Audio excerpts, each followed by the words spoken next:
Iran এখন থেকে আর মানবে না কোনো সৌজন্যতা। গোটা বিশ্বের যেখানে ইসরায়েলি চিহ্ন থাকবে সেখানেই করা হবে আঘাত, এমন হুঙ্কারি এসেছে ইরান থেকে। মিসাইলের ঝলকানি আর সাইরেনের শব্দের মধ্যে এবার ইসরায়েলের সকল দূতাবাসকে মাটির সাথে মিশিয়ে দেওয়ার হুঁশিয়ারি দিল তেহরান। ইরান স্পষ্ট ভাষায় বলেছে, তাদের কূটনৈতিক মিশনে আঘাত পেলে আরও ভয়ঙ্কর পরিণতি করবে ইসরায়েল। এই ঘোষণা শুধু দুই দেশের দ্বন্দ্ব নয়, আন্তর্জাতিক কূটনৈতিক অঙ্গনেও কাঁপিয়ে দিয়েছে ইরান। এর মধ্যে দফায় দফায় ক্ষেপণাস্ত্র হামলা চালিয়ে ইসরায়েলকে কোণঠাসা করেছে খামেনির যোদ্ধারা। একদিকে প্রতিরক্ষা ব্যবস্থায় সর্বোচ্চ সতর্কতা, অন্যদিকে সরাসরি দূতাবাস লক্ষ্যবস্তু করার হুমকি। প্রশ্ন উঠেছে, এই সংঘাত কি আঞ্চলিক সীমানা ছাড়িয়ে বিশ্বযুদ্ধে রূপ নেবে? আবারও দফায় দফায় ইসরায়েল লক্ষ্য করে ক্ষেপণাস্ত্র হামলা চালিয়েছে ইরান। স্থানীয় সময় বুধবার ও বৃহস্পতিবার একাধিক দফায় এই হামলার কথা জানিয়েছে ইসরায়েলি সেনাবাহিনী। আইডিএফ এর দাবি, বুধবার গভীর রাত থেকে বৃহস্পতিবার ভোর পর্যন্ত বিভিন্ন দফায় ইরান থেকে ছোড়া ক্ষেপণাস্ত্র ও ড্রোন ইসরায়েলের আকাশ সীমায় প্রবেশের চেষ্টা করে। দক্ষিণাঞ্চলের আশদোদ ও আশকেলন, মধ্যাঞ্চলের তেলাবিবের উপকণ্ঠ এবং উত্তরাঞ্চলের হাইফা এলাকায় বেজে ওঠে সতর্ক সাইরেন।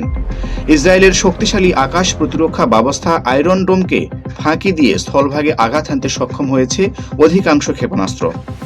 তবে কয়েকটি ভূপাতিত করার দাবি করেছে আইডিএফ। ইরানি হামলায় আংশিকভাবে ক্ষতিগ্রস্ত হয়েছে ইসরায়েলের দক্ষিণাঞ্চলের কয়েকটি আবাসিক ভবন। এতে অন্তত 12 জনের আহত হওয়ার খবর নিশ্চিত করেছে নেতানিয়াহু প্রশাসন। এর মধ্যে 2 জনের অবস্থা খুবই গুরুতর। ক্ষতি কমাতে নাগরিকদের নিকটবর্তী নিরাপদ আশ্রয়ে যাওয়ার কথা বলেছে ইসরায়েলি হোম ফ্রন্ট কমান্ড।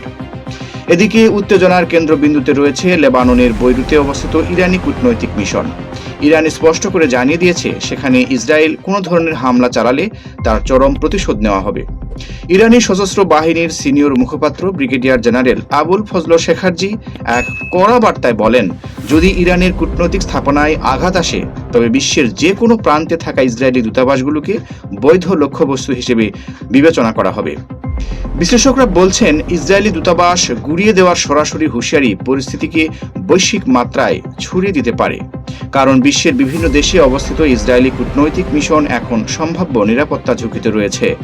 মধ্যপ্রাচ্যের এই পাল্টাপাল্টি হুঁশিয়ারি শুধু দুই দেশের মধ্যে সীমাবদ্ধ থাকছে না, গভীর উদ্বেগ প্রকাশ করেছে আন্তর্জাতিক সম্প্রদায়গুলো। প্রিয় দর্শক, এতক্ষণ আপনাদের সঙ্গে ছিলাম তানভীর সাকলাইন নূর।